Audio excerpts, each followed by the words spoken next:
What happens when the man you humiliate in front of a crowded room turns out to be the most dangerous and respected person in the country? Officer Bradley Hodges thought he was catching a street hustler, a stolen valor fraud, looking for a quick payout. He slapped the cuffs on a quiet, elderly black man with a limp. But Hodges didn't know the man's name was etched into classified Pentagon files, and in less than 3 hours the White House itself would be tearing the city apart to find him. Oak Creek, Virginia, was the kind of town where wealth didn't shout. It whispered. It was a manicured enclave of sprawling colonial estates, luxury imported sedans, and people who believed that bad things only happened in other zip codes. It was exactly the kind of place where a man with a violent, shadow-drenched past could disappear. Arthur Pendleton had lived in Oak Creek for 12 years. At 68, he was a man whittled down to his absolute essentials. He kept his silver hair cut close to the scalp, stood with a spine as straight as a plumb line, and walked with a slight rhythmic drag in his left leg, a souvenir from a shattered femur in the Korengal Valley, though his official medical records simply listed it as a training accident at Fort Benning. To his neighbors on Elmwood Drive, Arthur was just the pleasant, quiet black gentleman who grew the best heirloom tomatoes in the county, and occasionally helped the widow next door shovel her driveway. He drove a 10-year-old Ford F1. 5-0 wore faded flannel shirts, and usually had an olive-drab baseball cap pulled low over his eyes. The cap simply read, U.S. Army Veteran. There were no flashy patches on his jacket, no bumper stickers on his truck. Arthur despised the performative aspect of modern veteran culture. The men he had served with the ones who didn't come back from places that didn't officially exist on any map hadn't died for a bumper sticker.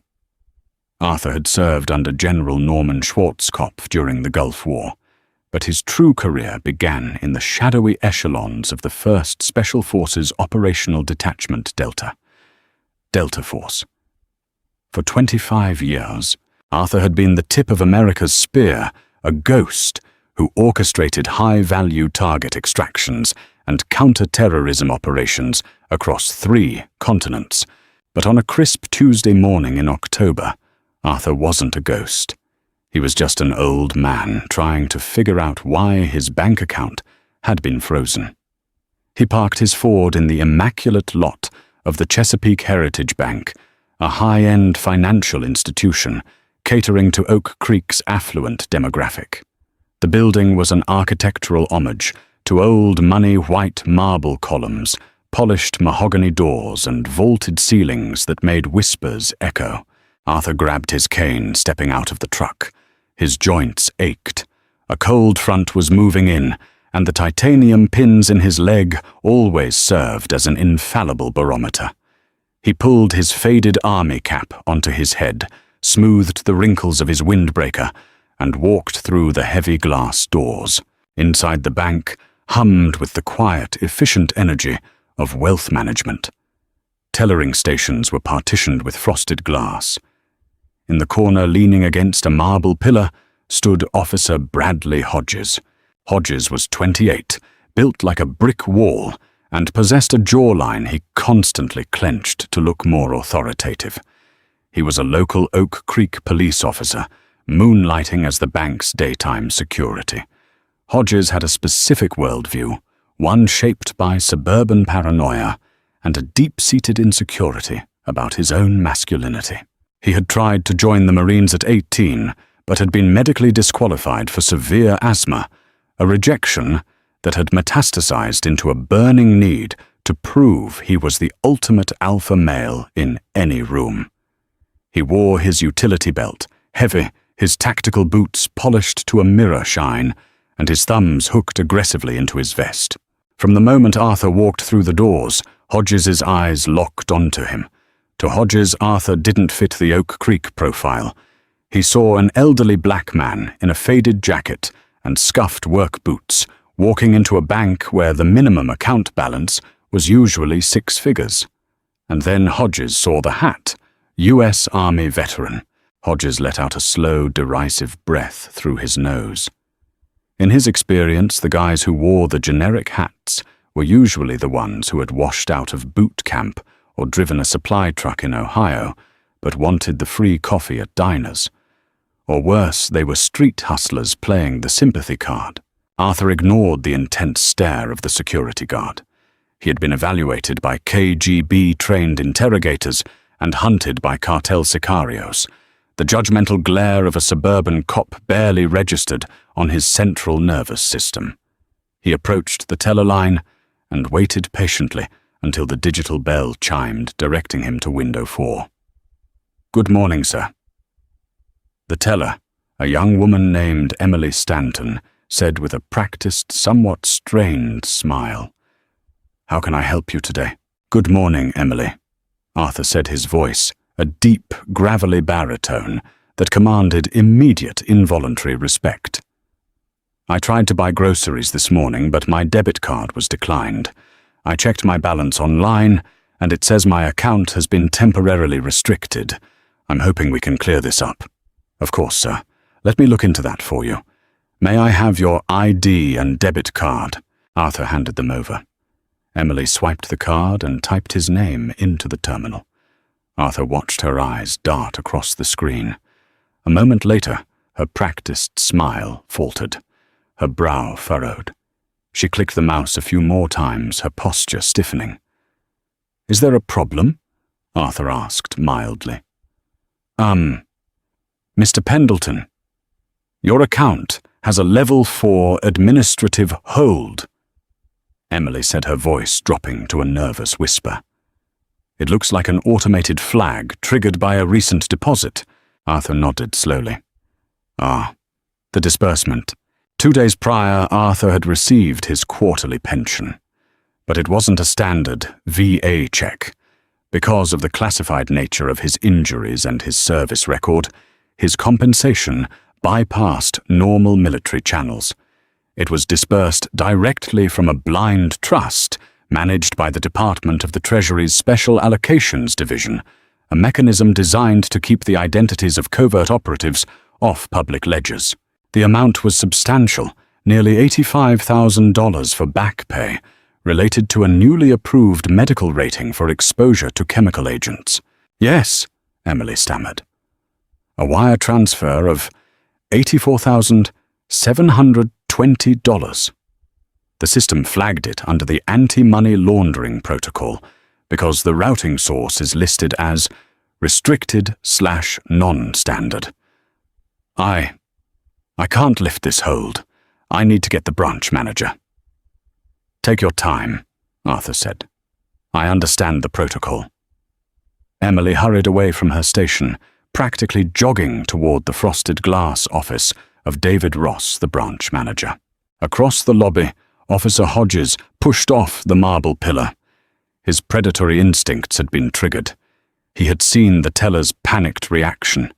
He had seen her run to the manager. And he saw Arthur standing there, calm, leaning on his cane. Too calm, Hodges thought. Like a guy who knows he's caught. Hodges adjusted his duty belt, the leather creaking loudly in the quiet bank, and began his slow, deliberate walk across the lobby toward Arthur Pendleton. By the time David Ross, a slickly dressed man in his early 40s, emerged from his office, with Emily trailing behind him, Hodges had already positioned himself 2 feet behind Arthur's left shoulder. "Mr. Pendleton?" Ross asked, stepping up to the teller window. His tone was professional, but his eyes held the distinct chill of suspicion. "I'm David Ross, the branch manager. I understand we have an issue with a flagged transfer. It seems your automated system didn't recognize the Treasury routing number," Arthur said calmly. "If you make a call to the Federal Verification Line, they should be able to clear the hold. It's a military pension adjustment." Ross looked down at the printed report Emily had handed him. "So standard military pensions come from the Defense Finance and Accounting Service. This transfer comes from a shielded government account that our system flags as high risk for fraud.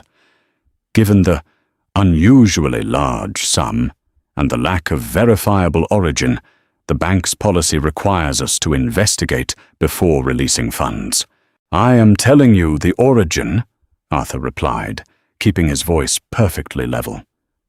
It is a government disbursement. I have my military ID right here if you need secondary verification. Arthur reached into his wallet and produced a faded laminated card.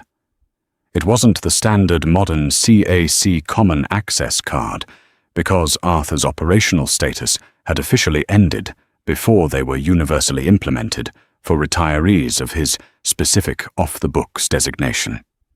It was an older Department of Defense identification card, bearing a younger, hard-eyed photo of Arthur and a barcode. Ross took the card, turning it over in his hands. He looked confused. I've never seen a military ID that looks quite like this. That was the moment Officer Hodges decided to intervene. He stepped forward, invading Arthur's personal space, his hand resting on the butt of his taser. "Let me see that," Hodges demanded, snatching the card from Ross's hand. Arthur's eyes tracked the movement. In his prime, a man snatching something from his hand within striking distance would have been on the floor with a dislocated shoulder before the synapses in his brain could register the pain. But Arthur was 68, tired and trying to buy groceries. He took a slow breath and let the officer look at the card. Hodges squinted at the ID. "What is this garbage? There's no rank on here, no unit designation, just a barcode and DOD contractor/special authorization." Hodges looked up, a sneer twisting his features. "You said this was a military pension." "I served," Arthur said simply. "Yeah, where'd you serve, old man?" Hodges challenged his voice, projecting across the bank lobby. Several customers turned their heads to watch. "Because I know guys who did tours in Fallujah and Kandahar. They don't carry IDs that look like they were printed at a Kinko's." "My service record is not your concern." "Officer," Arthur said, his voice dropping an octave, taking on an icy edge that would have made a 4-star general pause. "I am trying to resolve a banking error with the manager." Hodges laughed, a short barking sound of sheer arrogance. "It becomes my concern when you waltz into my bank trying to launder 85 grand through a fake account with a phony military ID. What, you bought this hat at a gas station to complete the look? Officer Hodges, please." Manager Ross intervened weakly, clearly uncomfortable with the scene, but secretly relieved the cop was taking the lead on a suspected fraudster. "Let's just run the ID through the verification scanner." "Oh, I'll run it," Hodges said. He pulled out his police-issued smartphone, which had an app tied to the state and federal database for rapid identification checks. He manually typed in Arthur's name, date of birth, and the DOD identification number on the card. Arthur closed his eyes for a brief second. "Here we go," he thought. Arthur's file was buried under 3 layers of top-secret/sensitive compartmented information, TS/SCI clearance. A standard police database query wouldn't just bounce back. It would trigger a localized Code 77A, a dummy response, designed to protect the operative's identity by making it appear as if the ID number was completely invalid, while simultaneously sending a silent alert to the Pentagon's Domestic Watch Center. Hodges hit search. The screen loaded for 5 seconds. Then a bright red banner appeared on Hodges's phone. "No record found. Invalid identification number." Hodges's face lit up with vicious triumph. He shoved the phone screen into Arthur's face. "No record, you don't exist in the DOD database.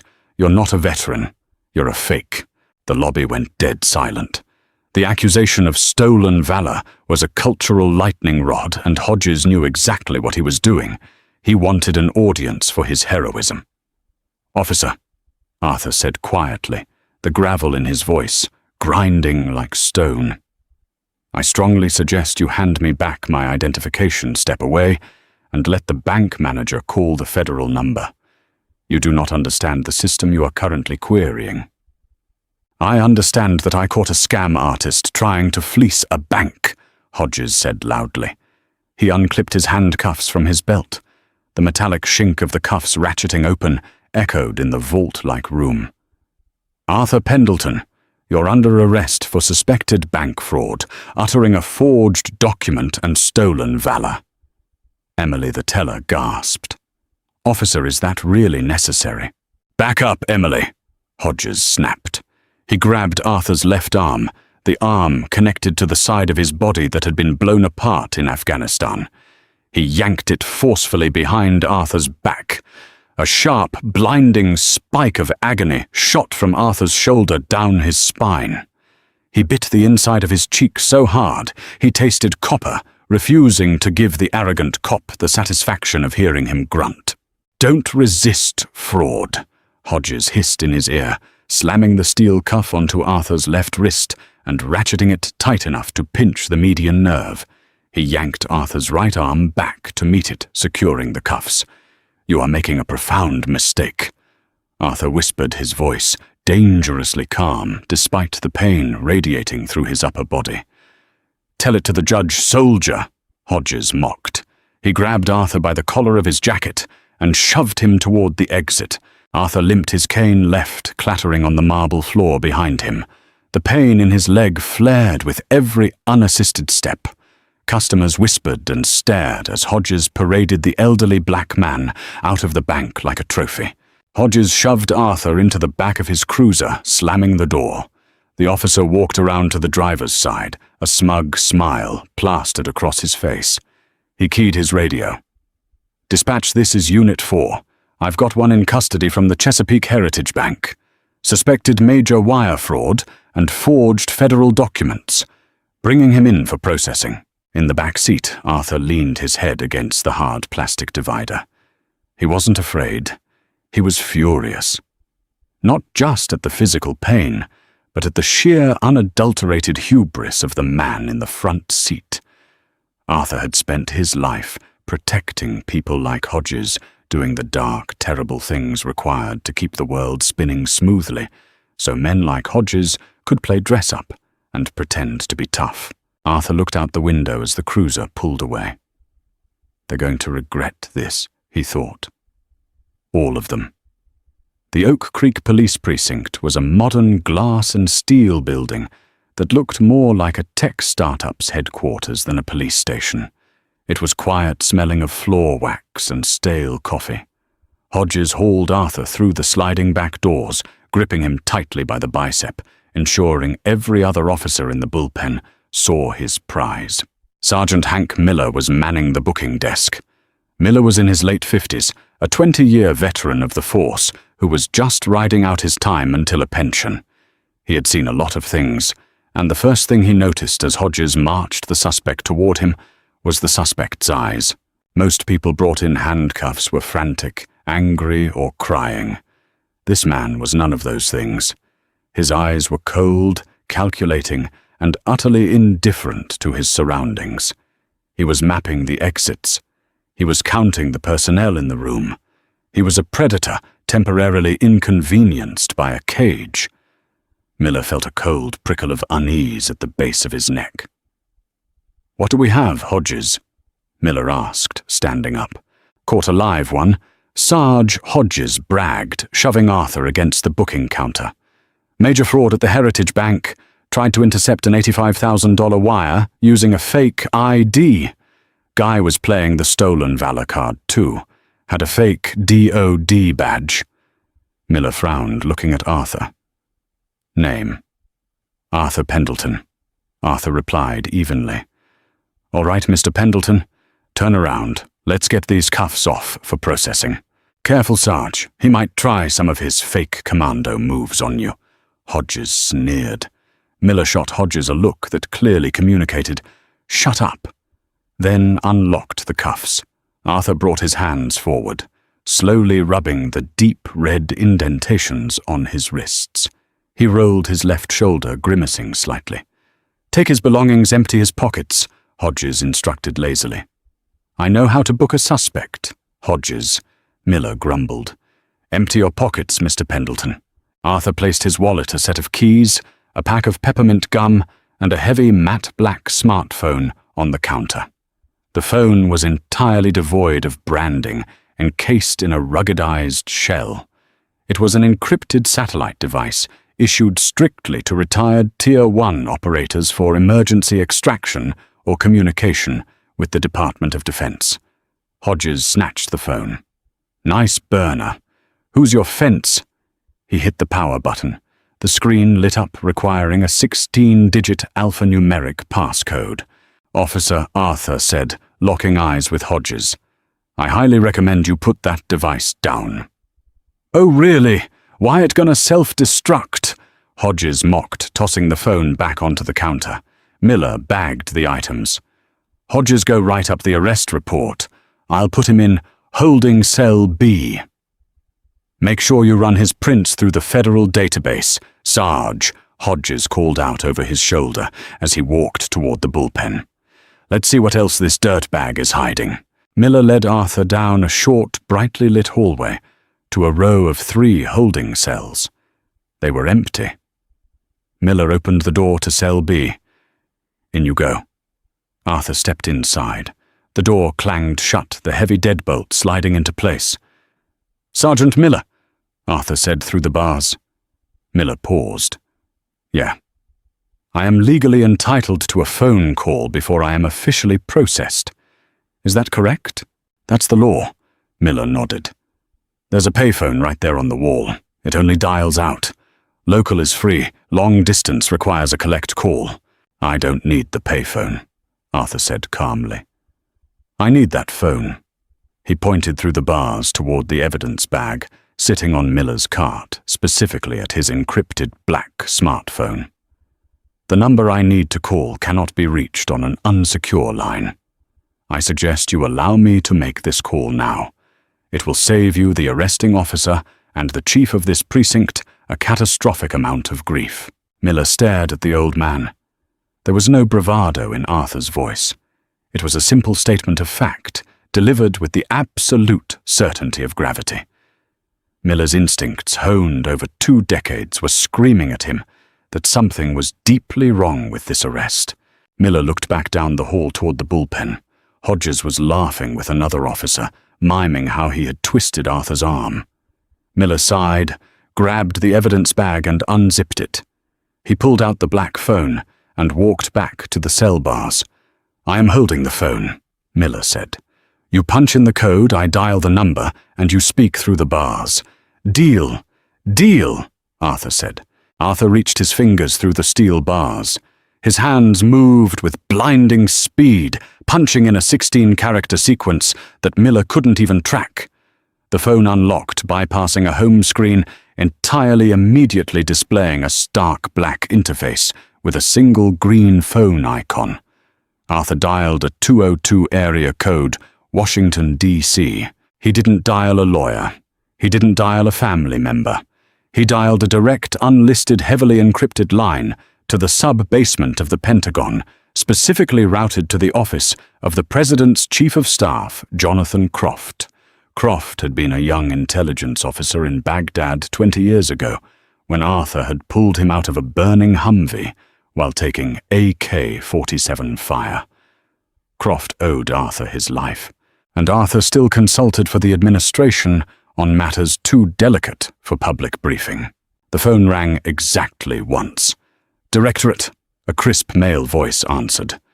"Verification, Sierra Tango 9er Outlaw," Arthur said. There was a microsecond pause on the other end. "Identity confirmed. Go ahead, Sentinel. I have encountered a localized logistical failure." Arthur said, his tone conversational. "I am currently incarcerated in the Oak Creek, Virginia police precinct, holding cell B. The charge is suspected bank fraud and forged federal documents stemming from the recent Treasury disbursement. The arresting officer is a Bradley Hodges." "Understood, Sentinel." The voice on the other end said the professionalism masking a sudden sharp edge of alarm. "Are you injured?" "Minor aggravation to the old leg wound. Handcuffs were applied overzealously to the left shoulder." "Stand by, Sentinel. We are escalating this to Alpha level immediately. This precinct will be secured within the hour." The line clicked dead. Arthur looked at Sergeant Miller, who was staring at the phone, his mouth slightly open. Miller had heard the other end of the conversation. Sentinel Alpha level. "Thank you, Sergeant," Arthur said, politely, stepping back to sit on the steel bench attached to the wall. He crossed his legs, resting his hands in his lap. "I suggest you brace yourself. The weather is about to change, very abruptly." Miller walked slowly back to the booking desk, a knot forming in his stomach. He set the phone down. 5 minutes passed. Nothing happened. Hodges finished his report and swaggered up to the desk. "Got him written up. You run the prints yet?" "Working on it," Miller muttered. 10 minutes passed. Then the quiet of the Oak Creek police precinct shattered. It started with the precinct captain's phone in the back office. It rang with an abrasive trill. A moment later, Captain Davis's voice bellowed from his office. "Who the hell is on the desk?" Before Miller could answer, the main dispatch switchboard lit up. All 6 incoming lines began flashing simultaneously. The dispatch officer, a young woman named Sarah, picked up line 1. "Oak Creek Police." "Wait, what? Who is this?" "The FBI field director." Miller's blood ran cold. Sarah looked up, her eyes wide, staring wildly around the room. She picked up line 2. "Oak Creek Police." "Yes, hold on. Did you say the Pentagon?" "The Joint Chief's office." Hodges stopped drinking his coffee. "What's going on?" he asked, looking confused. The precinct doors suddenly burst open. Captain Davis ran out of his office, his face entirely drained of color. He was holding a cordless phone to his ear, his hand trembling so violently he could barely keep it against his head. "Yes, Mr. Secretary." Captain Davis was stammering into the phone, sweat beading on his forehead. "Yes, sir." "I understand, sir. We are not touching him, sir." "I repeat, no one is touching him." Captain Davis lowered the phone. He looked around the bullpen. The entire precinct had fallen dead silent, save for the incessant ringing of the incoming dispatch lines. Davis's eyes locked onto Officer Hodges. The look in the captain's eyes was one of pure, unadulterated terror. "Hodges!" Captain Davis whispered, his voice cracking. "Who exactly did you bring into my station?" Before Hodges could answer, the sound of heavy synchronized engines roared in the street outside. Tires squealed on asphalt. Red and blue lights began flashing through the front glass windows of the precinct, throwing chaotic, pulsing shadows across the walls. But these weren't police cruisers. They were 5 matte black Chevrolet Suburbans, armored and tactical, swarming the front entrance and blocking the street in both directions. The storm Arthur Pendleton promised had arrived. The front doors of the Oak Creek police precinct didn't just open, they were violently shoved apart. 12 men flooded the lobby in a synchronized wave of terrifying efficiency. They weren't local SWAT, and they certainly weren't the state police. Half of them wore tailored dark suits with discreet earpieces. The other half were heavily armored tactical operators wearing olive-drab plate carriers over civilian clothing. They carried short-barreled carbines, their weapons held at a low, disciplined ready. They wore no badges, no identifying patches, and no name tags. The air in the precinct instantly evaporated. The local officers instinctively reached for their sidearms, but a voice cracked through the room with the force of a bullwhip. "Hands away from your weapons. Stand down, federal authority. Stand the hell down." The man who shouted was at the center of the formation. Special Agent Michael Briggs was a senior supervisor for the Secret Service's counter-assault team, though today he was acting under direct emergency orders from the West Wing. Briggs was a man built like a heavy-duty safe, with close-cropped hair and eyes that swept the room, registering every threat in milliseconds. Captain Davis came out from behind the dispatch counter, his hands raised in a gesture of absolute surrender. "We are standing down. Nobody move. I'm Captain Davis. Briggs ignored him. his eyes locking onto the holding cells down the hallway. He pointed a thick finger at Sergeant Miller, who was frozen behind the booking desk. "You. The keys to the cells. Now." Miller fumbled the heavy brass key ring, his hands shaking so violently he nearly dropped them. He practically shoved them across the counter. Briggs snatched the keys and turned to two of his tactical operators. "Secure the perimeter. No one leaves. No one touches a telephone." Officer Bradley Hodges, standing near the water cooler, suddenly found his voice. His arrogance had momentarily overridden his survival instincts. "Hey, wait a minute. You can't just barge into a local jurisdiction like this. We have a high-level fraud suspect in custody. He forged federal—" Briggs snapped his gaze to Hodges. The sheer predatory intensity in the federal agent's eyes made Hodges involuntarily step back. "Are you Officer Hodges?" Briggs asked, his voice dropping to a dangerous, terrifyingly quiet register. Yeah, I made the collar," Hodges said, puffing out his chest slightly, hoping this was all a massive misunderstanding, and these feds were here to take the master criminal off his hands. "Disarm him," Briggs ordered. Two men in suits closed the distance to Hodges before the local cop could even blink. One grabbed Hodges's right wrist, twisting it into a brutal submission lock, while the other smoothly stripped his Glock from its holster, removed his taser, and yanked the radio from his belt. "Hey, what the hell are you doing?" Hodges shrieked, struggling in vain against the men holding him. "I'm a police officer." "You're a liability," Briggs snarled, stepping into Hodges's personal space. "If the man in that cell has a single scratch on him, I will personally see to it that you spend the next 20 years in a federal penitentiary making license plates. Now shut your mouth before I have you gagged." Briggs turned on his heel and marched down the hallway, Captain Davis trailing behind him like a frightened child. They reached holding cell B. Inside, Arthur Pendleton was still sitting on the steel bench, his legs crossed, looking perfectly relaxed. He didn't stand when Briggs approached the bars. He simply looked up, offering a faint, weary smile. "Agent Briggs," Arthur said mildly. "They pulled you off the President's detail for this, Mr. Pendleton, sir."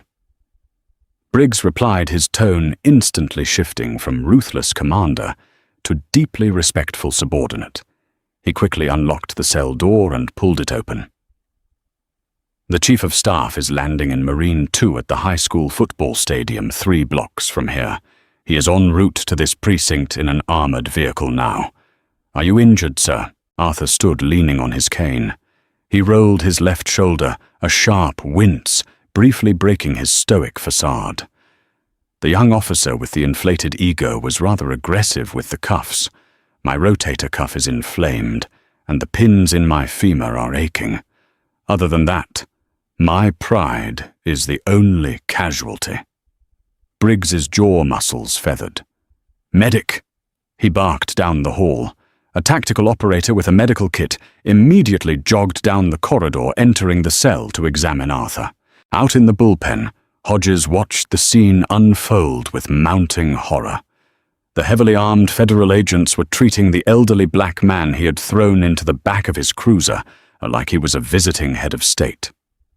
Hodges looked at Sergeant Miller, who just slowly shook his head, a look of profound pity in his eyes. "Captain Davis." Arthur's voice drifted down the hallway, calm and commanding. Davis rushed forward, sweating profusely. "Yes, sir, Mr. Pendleton, I cannot express how deeply sorry I am." "Save the apologies, Captain." Arthur interrupted gently as the medic applied a rapid, cooling compress to his shoulder. "Your Sergeant Miller acted with professionalism. I suggest you commend him. As for Officer Hodges—" Before Arthur could finish, the front doors of the precinct opened again. This time, the man who walked in caused the remaining air to be sucked from the room. Jonathan Croft, the White House Chief of Staff, walked with the frantic, exhausted energy of a man holding the weight of the free world on his shoulders. He was dressed in a rumpled Navy suit, flanked by 2 more Secret Service agents. Croft bypassed the entire local police force, marching straight back to the holding cells. When he saw Arthur, the second most powerful man in Washington, practically sagged with relief. Arthur Croft breathed out, stepping into the cell and extending his hand. Thank God. Arthur took the Chief of Staff's hand, shaking it firmly. Jonathan, you look like you haven't slept since Thursday. I haven't, Croft admitted, rubbing his eyes. And having to divert federal assets to a suburban police precinct because one of my primary national security advisors was arrested for trying to access his own pension didn't help my blood pressure. Out in the bullpen, Hodges heard the words National Security Advisor and pension. His stomach dropped into a bottomless abyss. The bravado he had worn like armor for his entire adult life shattered into 1,000,000 irreparable pieces. Why the urgency? Jonathan Arthur asked, stepping out of the cell and into the hallway. A phone call to the bank manager would have sufficed. You didn't need to send the cavalry. Yes, I did, Croft said grimly, his voice carrying down the hall. 2 hours ago, a splinter faction of the Al-Shabaab network breached the United Nations compound in Mogadishu. They have 22 hostages, including 3 American diplomats. Captain Davis, listening nearby, turned ash white. The local cops in the bullpen were dead silent, hanging on every word. They were suddenly realizing they had accidentally stumbled into the middle of a global crisis. Joint Special Operations Command is spinning up a rescue package as we speak, Croft continued. But the compound they are being held in is the old Soviet-era consulate. It's a fortress. No blueprints exist on the grid. JSOC's strike team is flying blind. They give the hostages a 20% survival rate if they breach the walls. Arthur's eyes hardened. The gentle elderly tomato farmer vanished, replaced entirely by the Tier 1 operative who had survived 3 decades in the shadows. The subterranean tunnels. I retrofitted that consulate in '93 during Operation Gothic Serpent. The eastern drainage pipe connects directly to the sub-basement holding cells. It bypasses the main courtyard. Exactly, Croft said, nodding furiously. You're the only living operative who knows the schematic of those tunnels, Arthur. You wrote the structural defense protocols. The President requested you by name. We need you in the Situation Room to guide the assault team, or those diplomats are going to die. But when the Pentagon tried to ping your satellite phone to bring you in, I was sitting in the back of a police cruiser because I tried to buy groceries, Arthur finished smoothly. Croft turned slowly, his eyes finding Officer Bradley Hodges across the room. The Chief of Staff walked out of the hallway and into the center of the bullpen. The room felt like a powder keg. Which one of you is Officer Hodges? Croft demanded, his voice echoing off the high ceilings. Hodges, still restrained by the 2 Secret Service agents, swallowed hard. I am, sir. Croft walked up to him, stopping inches from Hodges's face. Do you have any idea what you've done today, officer? Do you comprehend the magnitude of your incompetence? He presented a fake ID, sir. Hodges stammered desperately, clinging to his original justification. It wasn't in the system. The bank flagged his transfer. I was just following standard. That ID Corfort Basso Hasso Record, Dead Croft interrupted his voice, a low, terrifying whisper, is a Level 7 sensitive compartmented information badge. It is signed directly by the Secretary of Defense. It doesn't show up in your civilian police database because, if it did, it would compromise operations that keep men like you safe while you sleep in your comfortable suburban bed. When you query that barcode, it is designed to bounce back as invalid to protect his identity. Hodges was hyperventilating now. The money. The money, Croft said, his disgust palpable, is a classified disbursement for severe combat injuries sustained behind enemy lines. Injuries that Mr. Pendleton received while insuring a dirty bomb didn't make it onto a cargo ship bound for New York. He didn't steal a dime. He earned every single penny of that money in blood. Croft turned back to Captain Davis. Captain, your officer unlawfully detained a federal asset, assaulted a disabled combat veteran, and delayed a critical national security briefing by over 2 hours. If American hostages die in Mogadishu tonight because JSOC had to delay their launch window waiting for Mr. Pendleton, I am going to hold this department personally responsible. Captain Davis looked like he was going to vomit. Sir, I assure you, Officer Hodges's actions do not reflect the values of the Oak Creek Police Department. He is suspended immediately without pay, pending a full internal and federal investigation. He's not just suspended, Agent Briggs chimed in from the hallway. Under Title 18, U.S. Code, Section 111, he has assaulted and interfered with a federal agent performing official duties. He's looking at federal charges. Hodges's knees buckled.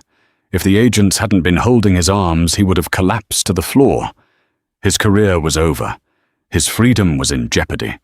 And the man he had mocked, manhandled, and called a fraud was currently dictating foreign policy to the White House. Arthur walked out of the hallway, leaning heavily on his cane, the medic walking closely behind him. He retrieved his belongings from the booking desk. Sergeant Miller had everything neatly laid out. Your effects, Mr. Pendleton, Miller said softly. And, for whatever it's worth, so thank you for your service.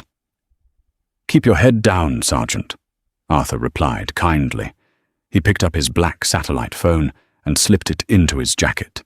He turned toward the exit, but then paused, looking at Hodges. Arthur walked slowly across the room. The federal agents holding Hodges stepped back slightly, giving Arthur space. Hodges couldn't look him in the eye. The officer stared at the floor, his face flushed with shame, fear, and the crushing realization of his own profound arrogance. Officer Hodges, Arthur said. The deep baritone of his voice was devoid of anger. It was filled with something much worse, pity. Hodges slowly raised his eyes. You wear that badge to make yourself feel big, Arthur said quietly, so only Hodges and the immediate agents could hear. You saw an old man with a limp and a faded hat, and you saw an opportunity to perform. You didn't care about the law. You didn't care about the truth. You just wanted an audience to watch you be strong. A single tear of humiliation leaked out of the corner of Hodges's eye, but he remained silent. True strength, Arthur continued, is quiet. It does not need an audience. It does not need to humiliate others to prove it exists. I spent 25 years surrounded by the strongest men on this planet. They never shouted, they never flexed. They simply did the work. Arthur leaned in slightly. You are going to have a lot of time to think about the kind of man you want to be from now on. I suggest you use it wisely. Arthur turned his back on Hodges for the final time. He looked at Jonathan Croft. Let's go, Jonathan. We have a rescue mission to plan, and I am already late. Croft nodded to Agent Briggs. Secure the perimeter. We're moving. The tactical operators formed a tight diamond formation around Arthur as they escorted him out the glass doors of the precinct. The flashing red and blue lights of the armored Suburbans washed over the Oak Creek streets. Arthur climbed into the reinforced back seat of the lead vehicle. Croft slid in beside him.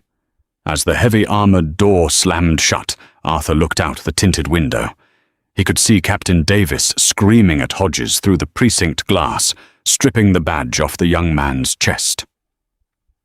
"How's the leg holding up?"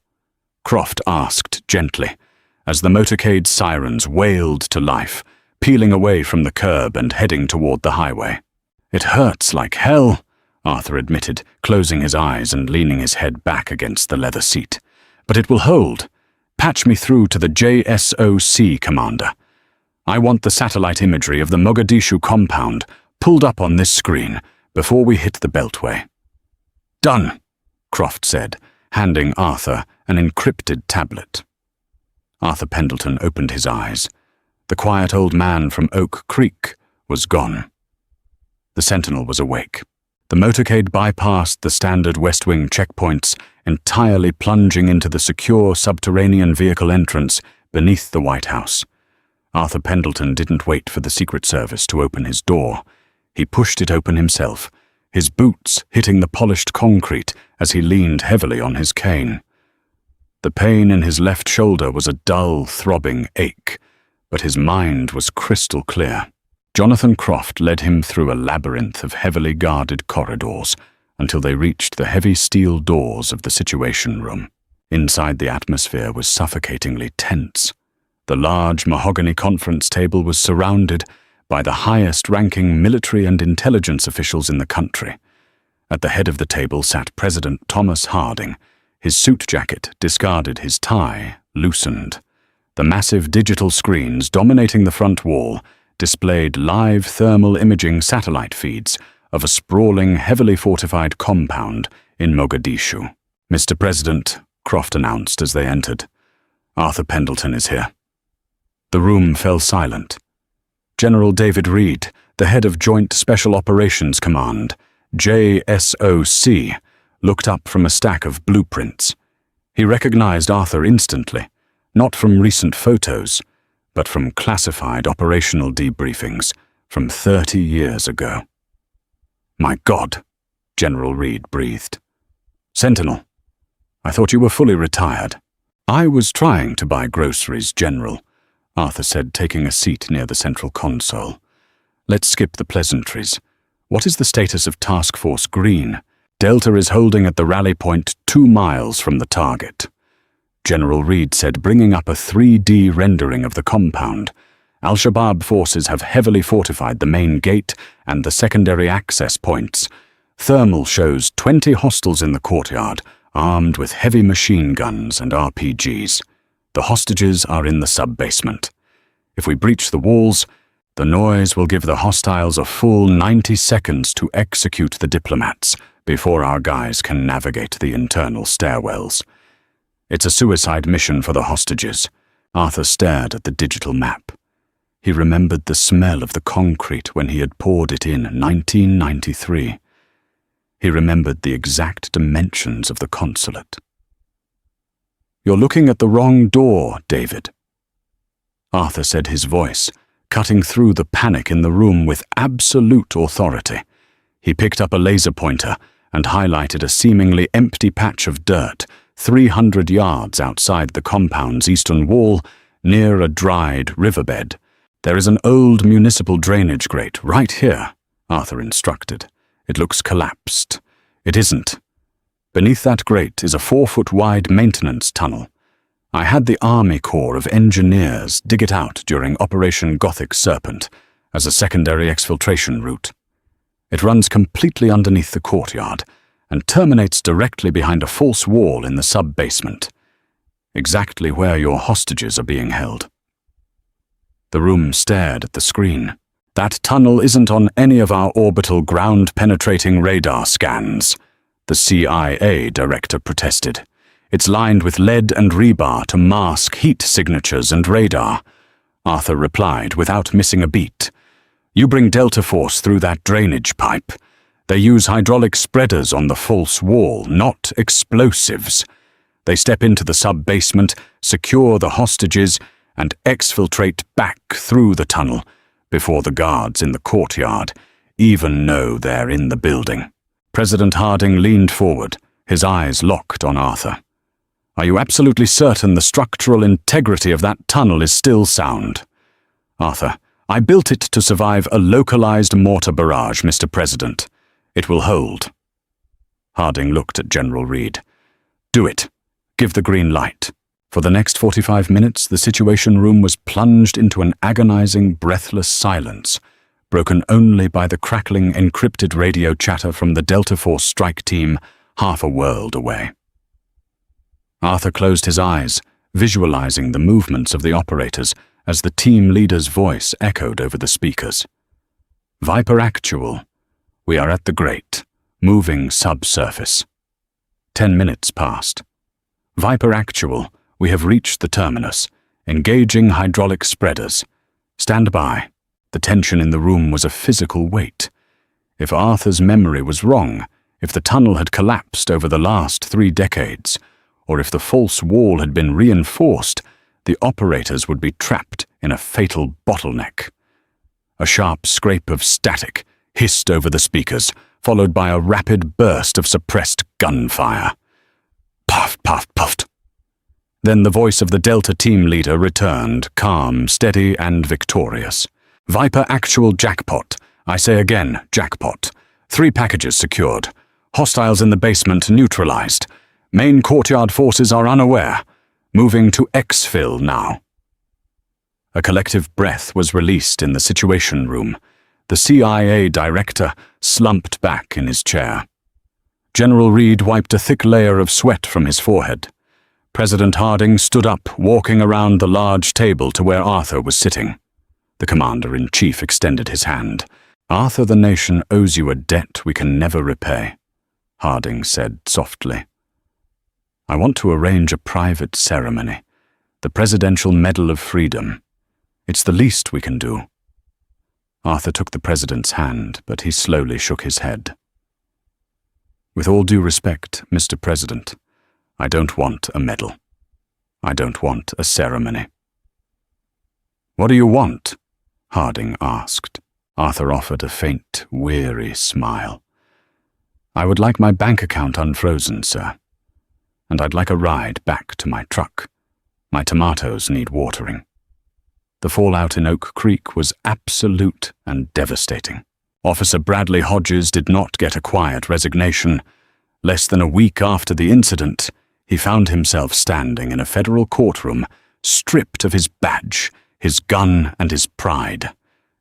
The Department of Justice, prodded by an utterly furious White House Chief of Staff, threw the book at him.